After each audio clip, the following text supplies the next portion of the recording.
আসামে ডিটেনশন ক্যাম্পে বন্দীদের নিয়ে সুপ্রিম ভৎসনার মুখে পড়ল রাজ্যের হিমন্ত সরকার। ডিটেনশন ক্যাম্পে আটকদের দ্রুত দেশে ফেরত পাঠাতে বলল সুপ্রিম কোর্ট। ডিটেনশন ক্যাম্পে আটকরা যদি সত্যিই বিদেশি হয়, অর্থাৎ ভারতের নাগরিক না হন, তাহলে কেন তাদের নিজেদের দেশে ফেরত পাঠানো হচ্ছে না? আসাম সরকারকে প্রশ্ন সুপ্রিম কোর্টের। অনির্দিষ্টকালের জন্য কাউকে ডিটেনশন ক্যাম্পে আটক রাখার কোনো অধিকার নেই, সংবিধানের 21 নম্বর ধারা লঙ্ঘনের শামিল। আসাম সরকার জানিয়েছিল আটকদের সঠিক ঠিকানা নাকি জানা নেই, তাই ফেরত পাঠানো যাচ্ছে না।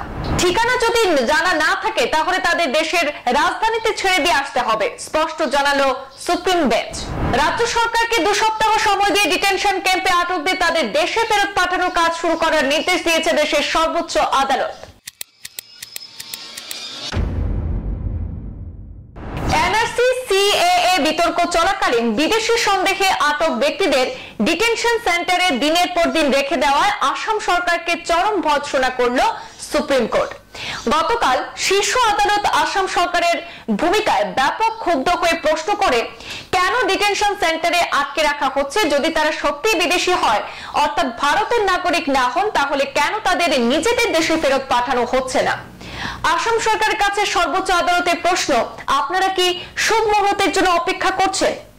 এদিন সুপ্রিম কোর্টের বিচারপতি অভয় এস ওকা এবং উজ্জ্বল ভূঁইয়াকে নিয়ে গঠিত বেঞ্চ বিজেপি সরকারের মুখ্যমন্ত্রী হিমন্ত বিশ্ব শর্মার সরকারকে নির্দেশ দেয় যত দ্রুত সম্ভব বিদেশিদের তাদের দেশে ফেরত পাঠিয়ে দিতে হবে। আসাম সরকার আদালতকে জানিয়েছিল যাদের আটক রাখা হয়েছে তাদের নাকি সঠিক ঠিকানা জানা নেই, তাই ফেরত পাঠানো যাচ্ছে না। তার জবাবে বেঞ্চ জানিয়ে দেয়, যদি ঠিকানা জানা না থাকে তাহলে তাদের নিজ নিজ দেশের রাজধানীতে ছেড়ে দিয়ে আসতে হবে। বেঞ্চ আরো বলেছে, বিদেশিদের ঠিকানা জানা নেই বলে আপনারা তাদের ফেরত পাঠাতে পারছেন না, তাদের প্রত্যর্পণের কাজ শুরুই করেননি, এটা নিয়ে আমাদের চিন্তা করার প্রয়োজন কি? আপনাদের ওদের দেশে ফেরত পাঠানোই কাজ, আপনারা কি তার জন্য শুভ মুহূর্ত খুঁজছেন? প্রশ্ন সুপ্রিম কোর্টের। আদালত ভৎসনা সুরে বলে, আপনারা যখন একজনকে বিদেশি নাগরিক বলে চিহ্নিত করেছেন তখন পরবর্তী পদক্ষেপ আপনাদেরই করতে হবে, যেটা উচিত কাজ তা করতে হবে। অনির্দিষ্টকালের জন্য তাদের ডিটেনশন ক্যাম্পে আটকে রাখার কোনো অধিকার নেই, সংবিধানের 21 ধারা সেটাই বলছে। আসামের বিভিন্ন জায়গায় বেশ কয়েকটি ডিটেনশন ক্যাম্প রয়েছে, তাদের মধ্যে কতজনকে সেখানে এ পর্যন্ত দেশে ফেরত পাঠিয়েছে আসাম সরকার? রাজ্য সরকারের তরফে হাজির থাকা আইনজীবীকে প্রশ্ন করেছে শীর্ষ আদালতের বেঞ্চ। মামলা শুনানিতে সুপ্রিম কোর্ট রাজ্য সরকারকে 2 সপ্তাহ সময় দিয়ে ডিটেনশন ক্যাম্পে আটক ব্যক্তিদের দেশে ফেরত পাঠানোর কাজ শুরু করার নির্দেশ দিয়েছে।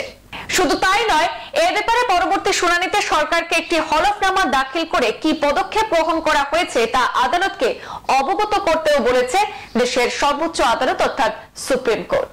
সংবাদ এই পর্যন্তই, ফিরছি পরবর্তী অন্যান্য আপডেট নিয়ে। ধন্যবাদ।